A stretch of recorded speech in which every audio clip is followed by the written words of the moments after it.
আজ আমি বানিয়ে নেব লইট্টা মাছের ঝুড়ো। গরম ভাতের সাথে যদি এরকম লোটে মাছের ঝুড়ো পাওয়া যায়, পাতে আর কোনো পদই লাগবে না। এই লোটে মাছের ঝুড়ো দিয়ে এক থালা ভাত অনায়াসে খাওয়া যাবে। রেসিপিটা দেখো, আমি বাজার থেকে লোটে মাছ নিয়ে এসে তার পাখনা আর মাথাটা ছাড়িয়ে ভালো করে ধুয়ে ঝুড়ির মধ্যে দিয়ে রেখেছি এক্সট্রা জলটা বেরিয়ে যাওয়ার জন্য।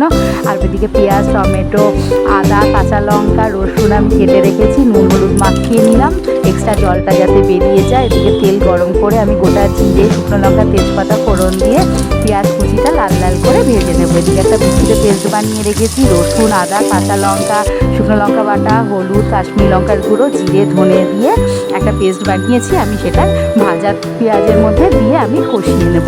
যেই মশলা থেকে একটু তেলটা ছেড়ে ছেড়ে আসবে, আমি টমেটো কুচিটা দিয়েও আরও ভালোভাবে কষিয়ে নেব। টমেটোটা যখন একটু নরম নরম হয়ে আসবে, আমি এর মধ্যে কি করব, এই নুন হলুদ মাখা যেই লোটে মাছটা রয়েছে সেটা আমি দিয়ে কষিয়ে নেব।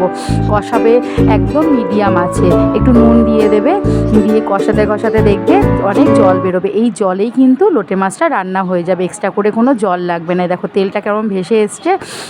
এদিক ওদিক করে নাড়িয়ে নেবে ভালো করে, যাতে পোড়াটা যাতে না লেগে যায়। মিডিয়াম আছে করবে। এই দেখো এদিকে আমার কোকো চলে এসছে। ও জানো তো আমার রান্না যখন করি আমার সাথেই বসে থাকে। আর এত গরম পড়েছে, ওকে একটু ঠান্ডা জল দিয়েছি। তোমাদের বাড়িতেও যদি সারমেয় থাকে বা পথে কোনো পুকুর থাকে তাদেরকে একটু জল দিয়ে রাখবে, ওদের এই জলটা খুব দরকার এখন। আর এই দেখো আমার লোটে মাছ গল্প করতে করতে তৈরি হয়ে গেছে। একটু চিনি দিয়ে দিয়েছি, শুকনো করে কষিয়ে নিলাম।